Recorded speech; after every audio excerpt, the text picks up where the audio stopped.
Hey guys, and welcome back to the Hobbydude 007 channel.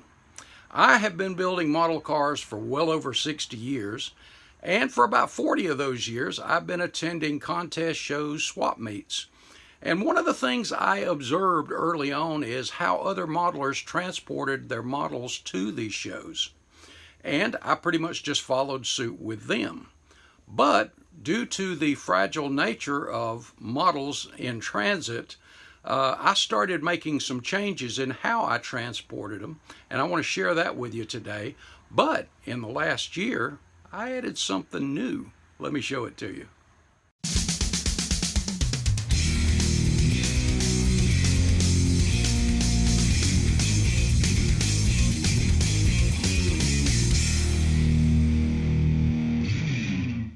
Bring your model to life with MCV products. Visit them on the World Wide Web at mcvproducts.net. The first model show I ever attended and entered, I transported my model in its original box. What I had done was removed all the sprue, all the junk that I didn't use, and I started by putting a very generous layer of paper towels in the bottom to kind of cushion it a little bit. And then I took an old washcloth, this one, and I tucked it in there, set the model on this, and then laid this over the top of the model. That way, in transit, if it shifted around, tipped up, whatever, I wasn't going to scratch up the paint or the decals. And this worked for quite a while, but when you're moving something as fragile as a model can be, well, you can encounter some problems. Later, I replaced the washcloth with just an old cut-up t-shirt and cut into small sections and to extra cushion it. Now, one of the things that would come off in this particular car, for example, the windshield is put in from the outside, and that popped out once, and one of the shock absorbers from a little bounce, I guess, the dual shocks, the way they mount, that popped loose. So, you know, when you're moving stuff around like that, there's issues. Well, over the years, I changed that a bit. What I did was I went to Dollar General originally, and I bought a bunch of these shoe boxes. And these were kind of cool because they gave you more room. If you were displaying them, you had more height too. If you look at the comparison of the box there, it gave you a little more room there. And I like this a lot better. And what I did was I went to Walmart, and you can buy big spools. Let me hang the camera back up here. Big spools of, I think it's in the craft department, of this soft foam. And this worked better than the paper towels and the other things because it gave it a little more bounce, a little more cushion. And you can create little cut smaller sections and put those in there too to separate, as you see here, parts.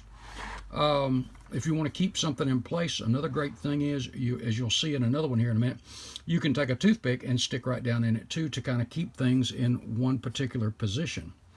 Another thing you notice in here are the cotton gloves. I got these in a big pack from Micromark years ago, and when you're cleaning up your model or taking them out to display, you don't want fingerprints and that kind of stuff on them. And these things are great. Like I said, you can go to Micromark and order a big bag of them, but white cotton gloves, and you can handle the model a whole lot easier. And another thing is, when you have them in here like this, I can use this glove as a little bit of a cushion right there. Another thing you'll want to do is, because of the nature of static electricity too, and lint, things like that getting on your model, I use the Tamiya. A lot of people use makeup brushes, things like that. They're anti-static to a degree, and they're okay. But I really like these Tamiya anti-static lint brushes. So you can just dust those off. They're very soft. They're not going to damage anything. I've never knocked a piece of photo etch off with it, but I'm sure you could. But you can give it a dusting real quick before you leave it out. Also, let me get this in here. You can stow this in one of two places. I'll share another one with you in a minute, but you can tuck that right down in the side between the foam and the edge of the box, and that way you know where it is. I keep one of these, by the way, at the workbench. I keep one at the paint booth, and then I have one that goes to shows with me. Next up is a bigger version of this. Sometimes you can get 2 cars in these things. Sometimes you'll want to get accessories, things like that. This one I just broke out. This is my Pontiac Fab Shop car, and this is the way I transported it. And as you can see, it is a much bigger box. And the cool thing with this size box, and I've got several of these, is you can take your styrofoam and put a divider down, and you can put several models in here. Let's get this off here. And you can see here, I mentioned about the toothpicks. To keep this thing from moving around in here, you see there's 2 toothpicks stuck into the foam there. In the back, the jack here, if I can keep the camera, I'm trying to hold it with one hand too, but that's not going to allow that to bounce around. You see the engine's got 2 in the front, 1 in the rear. There's the metal rack, the fuel cell grid, and the overall template behind these 2, but it keeps it from shifting around. And again, you have that nice foam cushion in the bottom.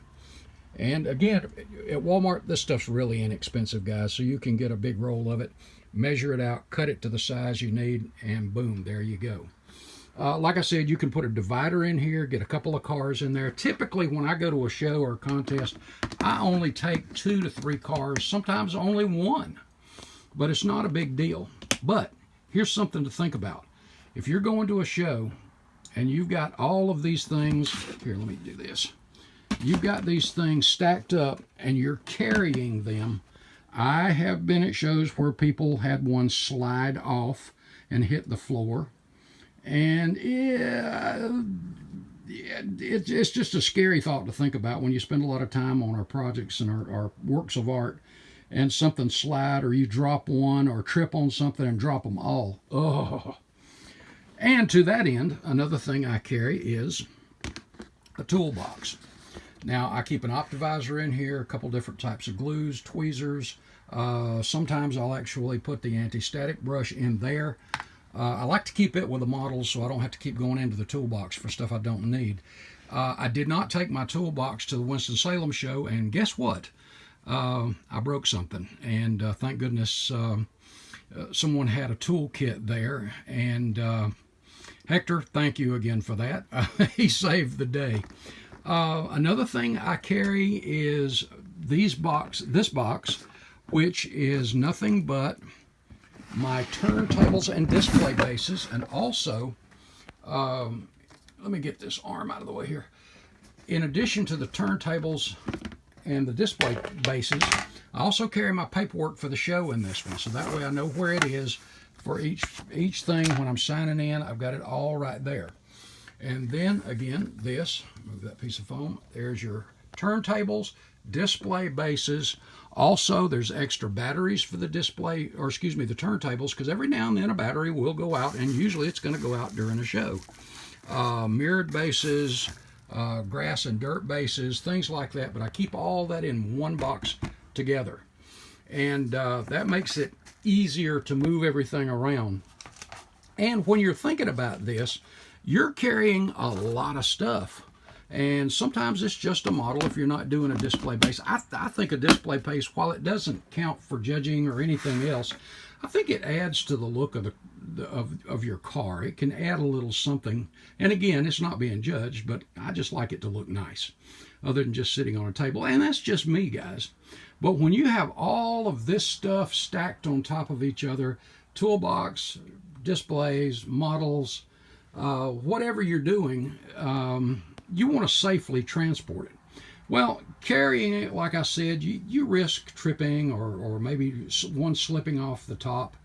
And so I picked up a wagon at Walmart that I call my car hauler. And you see here, I think it was like $47 at Walmart, and it's like a beach cart. And in fact, that's what our son and daughter-in-law, we've used theirs before, was for.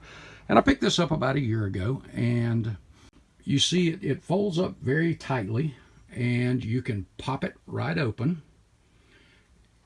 It's got a solid base on it, And all of this stuff fits right in. You see in the back of the Explorer, you see all of the stuff we took to Winston-Salem. I think I took 5 models to that show to help them with their model count on the first show. And to safely transport it in, here's the cart assembled. And here it is with all the goodies in it. Another great thing about this is I can carry my poker chips, I can carry my shop cards. So I always do that because sometimes I'll run into someone I have not had the privilege of meeting yet, and I can get them out a shop card, a sticker, things like that. So I try to carry those with me as well. And instead of me making extra trips constantly back out to the car with stuff I pick up from the vendors, the stash ads, I can put them in here. I did that at Atlanta last year. Absolutely awesome. Plenty of room. So that'll save you trips to the car to do that. And another great thing is, fully assembled, this thing rolls right under a standard folding table.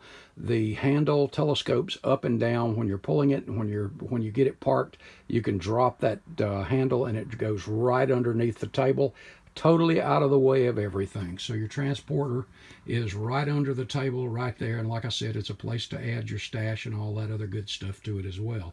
So pretty cool. And that is what I call my car hauler. Guys, let me know in the comments, other content creators, how do you transport them? I'd be interested in knowing, and I think everybody else would too. But cool stuff, and you want your stuff, like I said, to be safe. There's no way to totally make it unavoidable that something's going to break in transit. But hey, you want to minimize it as much as is possible. Well, guys, that's it for this one. I hope you all have an absolutely awesome week. Remember, God loves you. So does Hobbydude. Y'all have a great one. God bless, guys.